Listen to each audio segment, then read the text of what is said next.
ॐ श्री साईनाथाय नमः।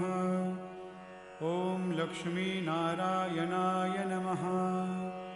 ॐ कृष्णरामशिवमारुत्यादिरूपाय नमः। ॐ शेषशायिने नमः। ॐ गोदावरीतटशिलधिवासिने नमः। ॐ भक्तहृदालयाय नमः। ॐ सर्वरन्निलयाय नमः। ॐ भूतावासाय नमः। ॐ भूतभविष्यद्भाववर्जिताय नमः। ॐ कालातीताय नमः।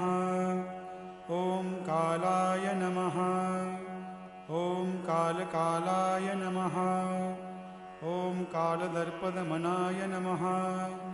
ॐ मृत्युञ्जयाय नमः। ॐ अमर्त्याय नमः।